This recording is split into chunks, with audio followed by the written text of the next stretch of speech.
So I just wanted to show you guys my hotel. Yeah, it's not good. So let me just turn around here for you so you can see what's going on.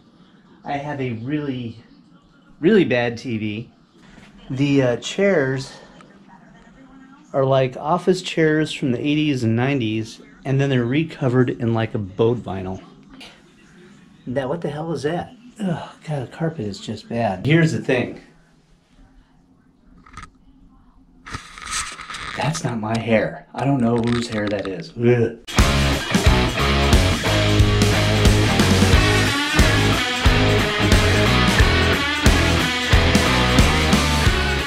The size of Canon's booth. This is just insane. It goes all the way from over there, all the way over here. Damn. Possibly in my future. Possibly. Oh yeah.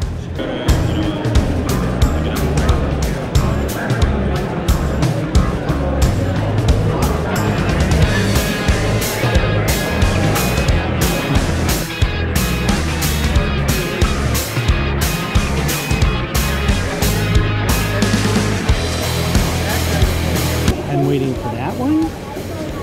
And that one, and that one. There are 3 lenses that I really want.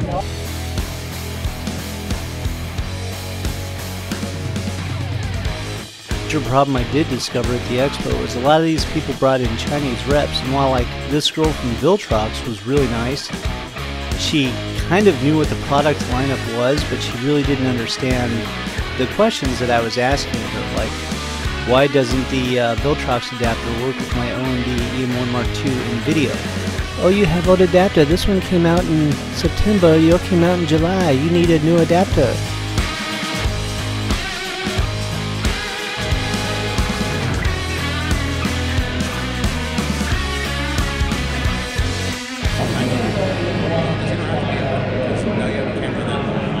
That's interesting.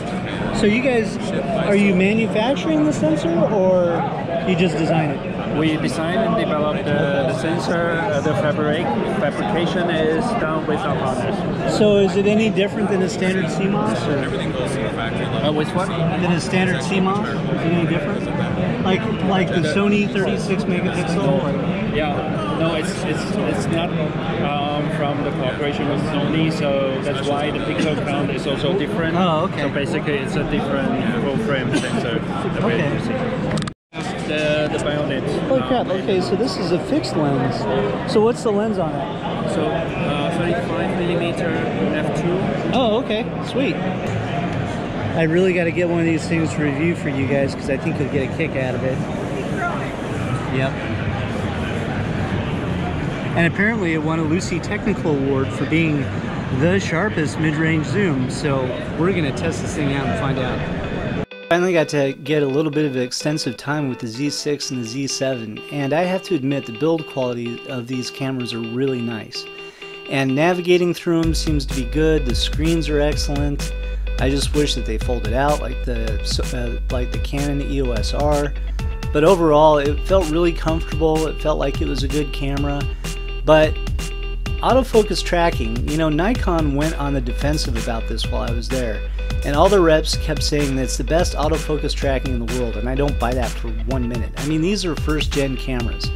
Sony's up to 3rd gen on the A7R lineup, and I think that Sony's are just way better as far as actually using them. But I do like this camera system, so I'm going to keep an eye on it and see if they provide firmware updates to see if it improves. But they have to realize that their autofocus tracking is not what they think it is, even though they think it's like the best in the world, or at least that's what the reps are going to tell you at this table. So that kind of drove me a little crazy, but you know, they were seriously on the defensive about these. I do plan on reviewing the Z7, but I really want them to do a firmware update first, just to see how much of these little issues that they can and will fix. That is, if you can actually get them to acknowledge that there's an issue. Did you know they make lenses? Alright, so we just tested the Hero 7. I'm here with Jeff at Fotodiox, And we're in his booth, and they actually won an award too, by the way, for best bicolor lighting. And this is a really nice award. But anyway, back to the Hero 7. They weren't sure if it was going to work in the shark cage, so I'm going to finish the rest of this expo in the 7 shark cage, because we just did an audio test and it seems to work great with, even though the microphones are a little different on the Hero 7. And on top of that, I'm going red.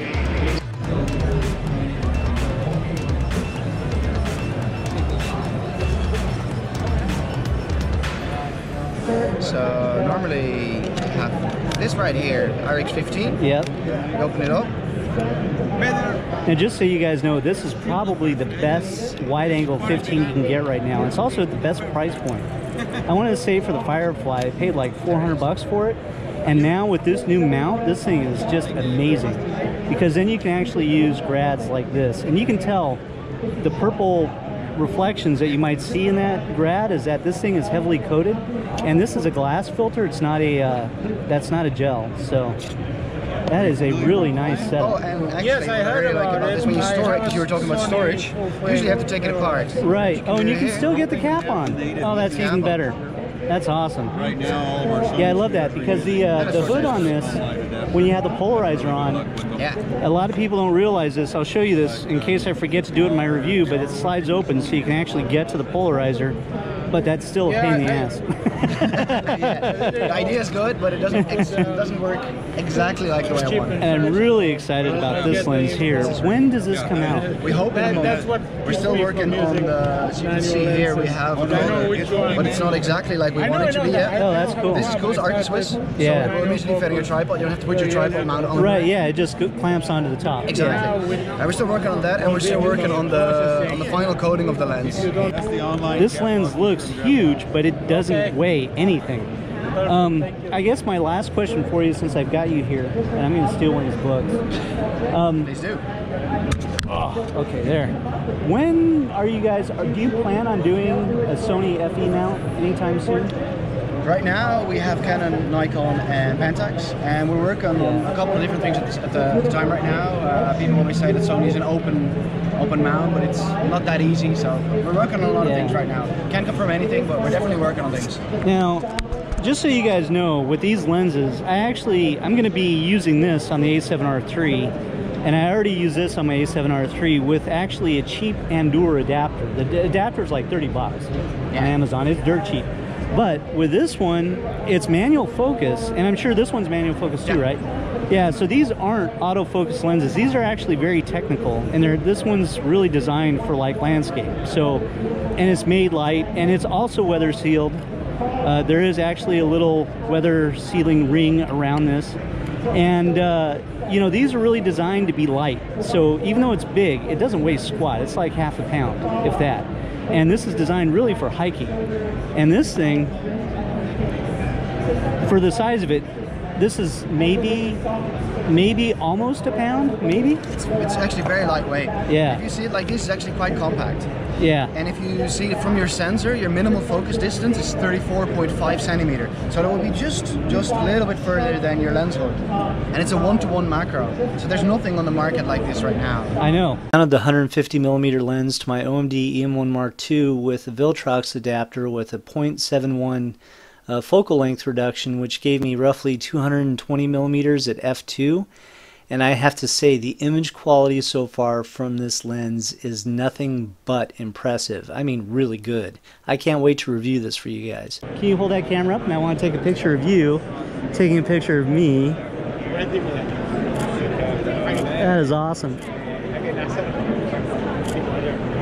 That is awesome. This has been exhausting, but it was actually kind of a really cool experience and a disappointing one at the same time. I was really surprised that the fact that a lot of these people brought in their reps, but they didn't bring in reps that actually knew what their camera equipment was. I spent 20 minutes arguing with a guy from Nikon about an adapter for the Z7 and the Z6, and he was saying that it didn't have AIS capability, meaning it could do in-camera metering like the D850, but So now I have to go over to B&H to actually find out if it does or not. And I'm really kind of surprised because he asked like 5 of his reps. Nobody knows. Nobody knows this shit at all. The people at Olympus were actually pretty knowledgeable. I was really surprised by them. And I got to meet the people from Irix, which I'm really excited about. And I got to meet the people from Zeiss, and I'm really glad that they haven't seen my video yet. So that was kind of a relief. But yeah, meeting all kinds of people. So I guess I gotta go talk to Sony and get that over with. Maybe I'll do that tomorrow. Yeah, they don't want to talk to me anyway. But anyway, I'm decompressed. I have coffee and a $13 cheeseburger that was like a $2 cafeteria burger in me now, so I'm much more broke than I was when I got here. But time to go back in and explore some more. So let me get back to it.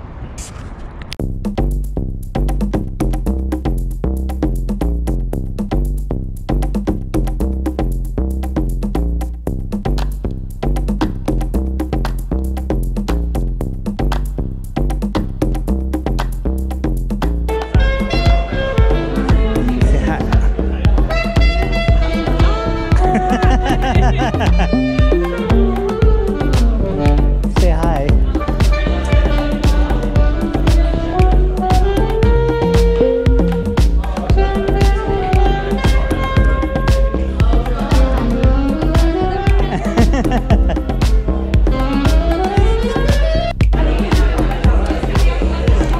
This takes longer to get out than it does to get in. Yeah.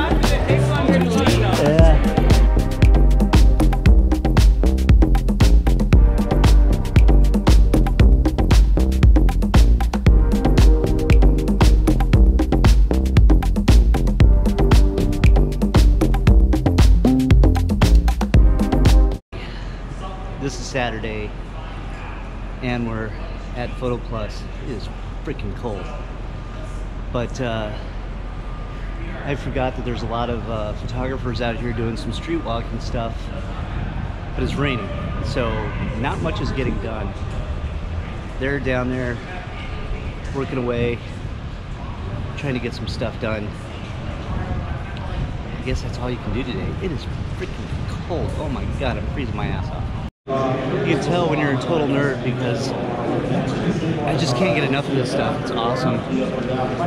Yeah. You know, Ryan is the man to speak to, really. As far as technical details, right over there. Oh, so I just got done talking to Olympus, and I told them about my issues with shutter count. And the funny thing is, on the OMD 1 Mark II, it counts every single time you actuate the sensor. And that's the shutter count that you guys actually see. But they're telling me that they have software that they can go into and it will show them the actual shutter count versus how many times like live view or the sensor has been actuated. The only problem is we as users do not have the ability to actually do that. So it's kind of a bummer. But yeah, that's just some of the crap that we have to deal with. So anyway, there you go. I decided that I was going to come. And I was like, oh, well, let me just spend the money to come and just see what it's about. And, all right, man. Well, I'm going to let you get to it. I'm going to go check out the EOS R. I haven't even touched that yet. Oh, okay, yeah. All right, so here, finally got one.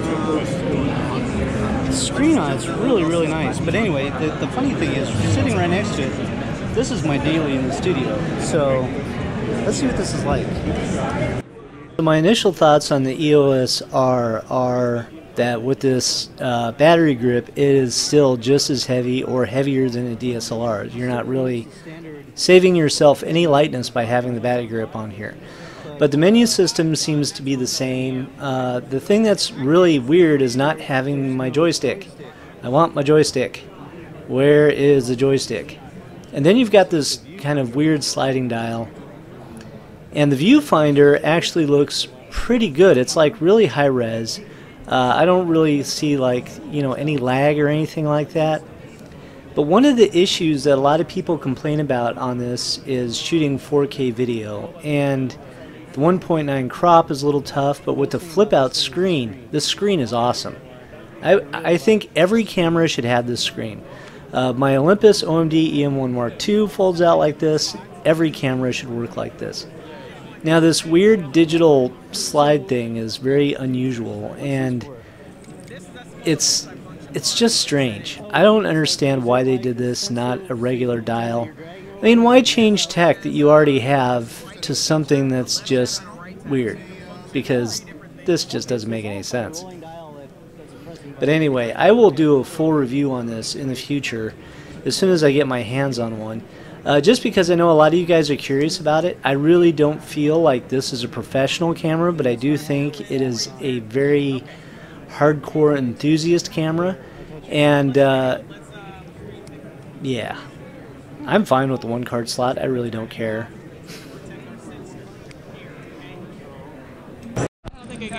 That's why I like to just take it. I have everything set up. You just show up and you're going to school. I like what you're wearing. So let's go 5 seconds. Just take a minute. Take a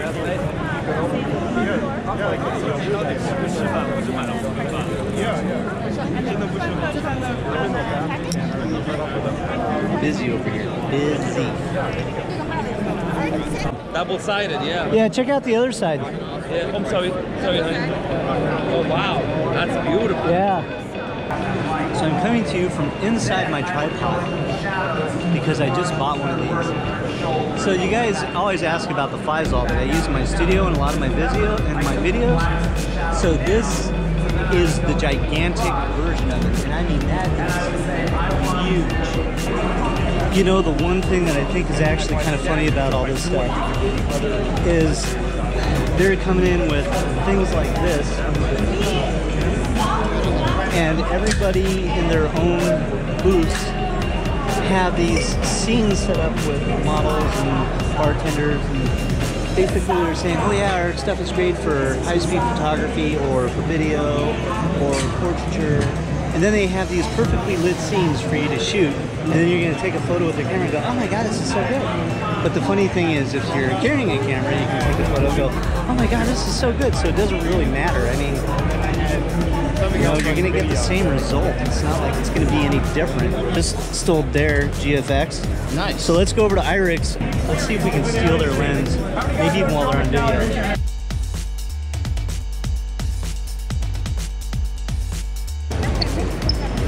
Mass exodus. So this is what teardown looks like. Holy crap. After the show, the shit people you don't see. Anyway, we'll see ya. I think I just sat in something sticky too.